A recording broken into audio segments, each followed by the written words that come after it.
코로나 시기에 골프가 유행했다. 골프가 끝나니까 또 오마카세가 유행한다. 오마카세 끝나니까 파인다이닝, 뭐 또 탕후루, 이젠 러닝이 또 유행이다. 이런 게 뭐 유행이 돌고 돌 수는 있겠죠. 근데 그걸 뭐라고 하는 게 아니라 언제까지 이 유행을 쫓아갈 거냐는 거죠. 왜냐면 어떤 거를 이루기 위해서는 오랜 시간이 필요하고, 이 유행으로 만든 장부인들은 러닝이든 골프가 됐든 오랜 시간을 투자한 사람들이 있잖아요. 그런 사람들 혜택을 받지만, 사실 뒤늦게 이게 유행이 돼서 여기에 편승한 사람들은 혜택이라고는 하나도 없거든요. 그냥 돈만 쓰다가 또 취미를 바꿀 거예요. 또 마라톤 다음에 또 뭐냐는 거죠. 이건 되게 저 솔직한 개인의 의견인데, 모두가 동의하지 않아도 되고 동의할 필요도 없어요. 제 의견에 동의하는 소수의 사람들에게만 같이 보셨으면 좋을 영상이거든요. 그래서 솔직하게 말씀드리면, 이제 요즘 제시가 욕을 많이 먹고 있잖아요. 폭행 사건에 연루돼서. 근데 요즘 댓글을 보면 걸크래쉬라는 이름으로 쓰고 무례함으로 읽는다, 뭐 이런 댓글이 많이 달리더라고요. 근데 제시는 사실 변한 게 없거든요. 예전부터 그렇게 똑같이 방송에서도 욕을 했고, 뭐 때리는 신용이라든지 그런 걸 다 해왔잖아요. 근데 뭔가 여론이 제시를 옹호할 때는 입을 꾹 닫고 있다가, 또 이제 여론이 뒤집히기 시작하자 거기에 편승해서 하지 못했던 말들을 온갖 쏟아내는 걸 보면서, 야, 사람들은 참 편승하기를 좋아하는구나. 분위기가 그렇게 형성 안 돼 있을 때는 한마디 말도 못하던 사람들이, 그럼 참 이거 되게 비겁한 거 아닌가? 용감하지 못한 행동 아닌가? 라는 생각도 좀 들었어요. 왜냐면 누구나 욕하는 분위기에서는 욕하는 게 정말 쉽죠. 근데 내가 아닌 것 같다고 생각이 들고, 저 사람이 좀 무례하다 싶으면 무례하다고 말을 할 줄 아는 좀 건전한 사회가 됐으면 좋겠는데, 그럴 때는 아무 말 못하다가 여론이 뒤집히자마자 엿가락 바꿔먹듯이 바로 나도 그렇게 생각하고 있었다고, 이런 식으로 포지션을 싹 바꾸는 거 보면서 참 비겁한 사람들이 많구나. 깨진 유리창의 법칙이라고 있잖아요. 멀쩡한 유리창은 아무도 건드리지 않지만 유리창에 금이 가거나 조금이라도 깨지면 사람들이 돌을 더 던져서 더 깬다고, 완전히 유리창이 박살이 난다고.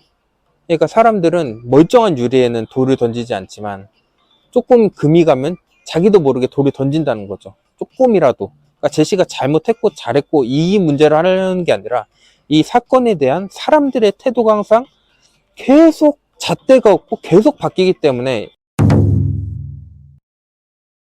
얼마 전부터 그런 게 있었잖아요. 뭐 코로나 시기에 골프가 유행했다. 골프가 끝나니까 또 오마카세가 유행한다. 오마카세 끝나니까 파인다이닝, 뭐 또 탕후루, 이젠 러닝이 또 유행이다.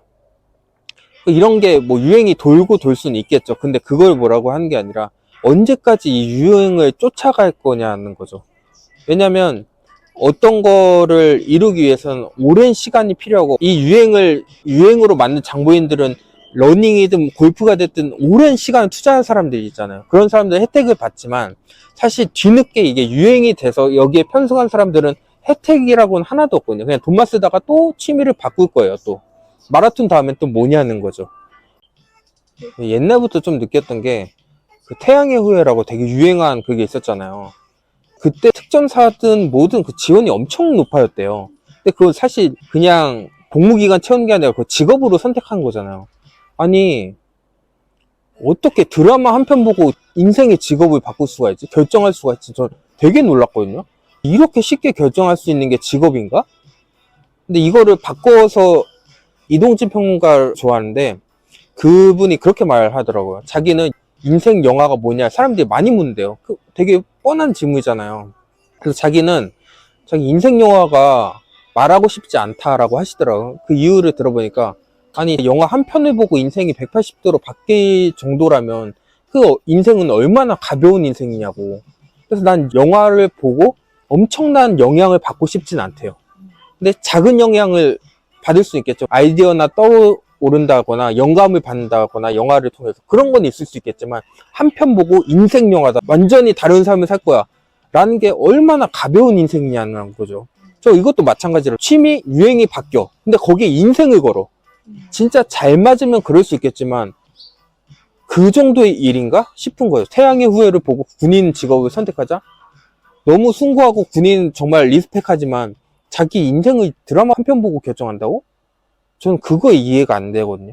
그래서 이런 러닝에 유행한다고 하면 또 러닝하고, 골프 유행한다고 하면 또 골프채 사고, 이렇게 언제까지 쫓아다니면서 뭔가 남들에게 보여질 만한 취미, 진짜 자기가 원하는 게 아니라 남들에게 계속 보여주고 싶은 취미만 개발하다가 끝날 것인지, 이게 정말 좀 답답한 것 같아요, 진짜.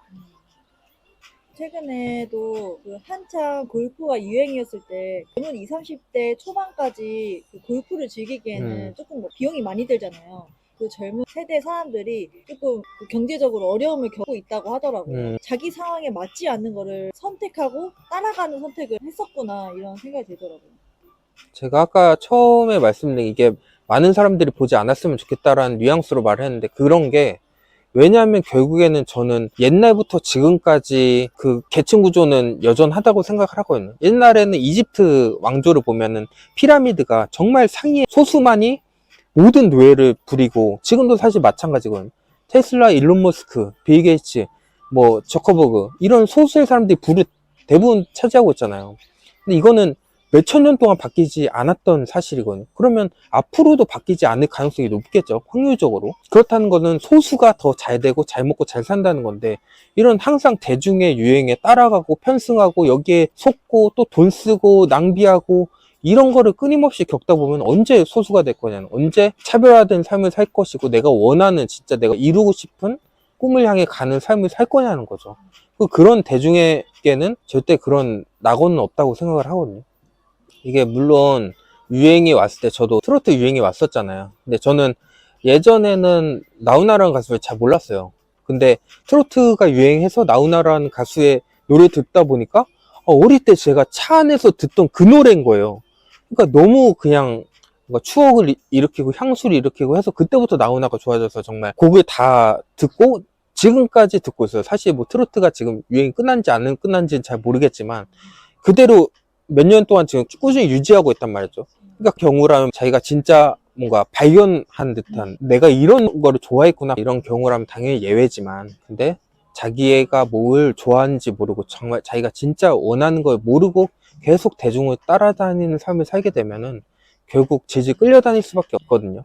뭐 기생충에서도 그렇잖아요. 주인공 아버지가 뭐 대만 카스테라 붐일 때 창업했다가 망하니까 다 같이 망하고, 그런 삶이 반복인 거예요.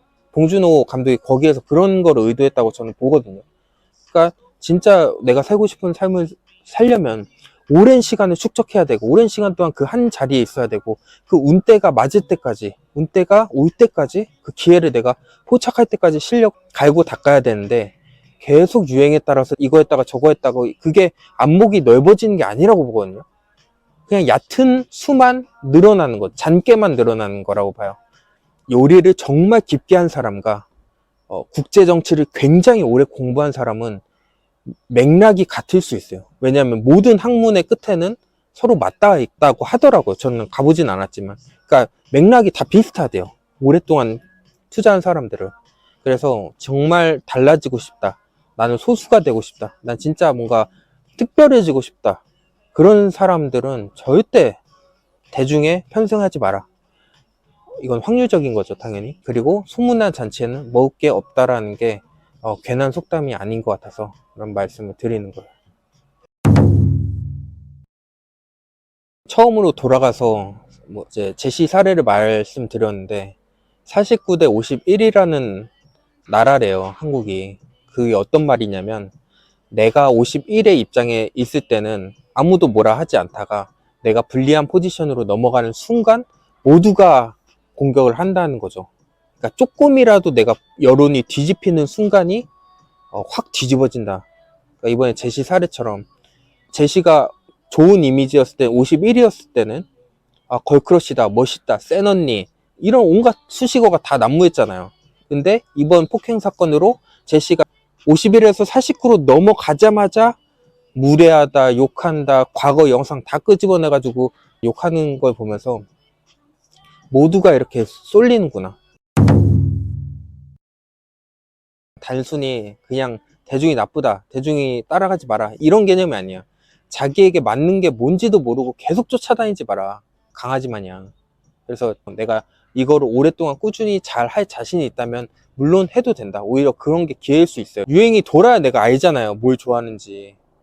그러니까 진짜 자기를 잘 알고 내가 오랫동안 할 자신 있나, 그러면은 끼어들어도 되지만, 그런 게 아니라 단순히 즐거움만을 위해서 계속 취미를 바꿔가면서 남들 하는 거 인스타에 올릴 거 그런 거를 통해서 만족감을 추구하지 않았으면 좋겠어요. 연애를 할 때도 뭐 여자들이 다 스윗남 좋아한다고 해서 진짜 스윗남을 좋아할 수도 있겠지만 아닌 경우도 많잖아요. 여자도 여자를 잘 모르잖아요. 남자도 당연히 마찬가지겠지만 자기는 굉장히 상남자고 스윗하지도 않은데 그거 하려다가 그거 더 어색하거든요. 상대방도 이 사람 너무 못하는 게 뻔히 보이고 이 사람은 아닌 것 같은데 자꾸 막 어설프게 하면 그게 더 뻘쭘하고 민망하잖아. 그냥 그게 아니라 좀 본연의 색을 그냥 잘 유지했으면 좋겠어요. 자꾸 남들이 뭐 하니까 뭐 여자는 이렇게 되라 뭐 이런 취미가 좋다더라 계속 그런 남들의 의견이 쌓이면 결론적으로는 자기도 행복하지 않을 뿐더러 길을 더 빙빙빙 돌아서 자기를 찾게 될 것 같아요. 더 후회가 많이 남겠죠. 제가 지금 이런 말씀을 드리는 건 저도 20살 때는 자기 자신을 잘 모르잖아요. 그렇다 보니까 연애를 해도 굉장히 많이 휘둘렸어요. 왜냐면 남들이 하는 방식이 있는 줄 알았고 뭔가 되게 스윗하게 해줘야 되고 뭔가 내가 아닌 모습을 보여줘야 되고 모임이 있을 때 리더십을 발휘해서 실제로는 저는 그런 성향이 아닌데 저는 되게 무표정하고 선비청년처럼 그런데 그런 모습을 탈피하는 걸 계속 요구받았던 거예요. 저는 뭔가 활력 있어 보이고 친구들 사이에서 막 그 너스레를 떤다고 해야 되나? 능청스럽게 그런 걸 되게 원했어요. 그러면 당연히 좋죠. 근데 그게 제 성격이 아닌 걸 어떡하겠어. 그렇게 연애를 하다가 이제 30대가 넘어서니까 그런 생각이 들더라고요. 또. 아니 세상에 나같이 진지한 사람도 한 명쯤 있어도 되는 거 아니야? 아니, 뭐가 그렇게 다 능청스럽고 너스레를 떨어야 돼? 남자들이라면? 네. 갑자기 이제 현타가 오면서 아 이제는 좀 나답고 싶다.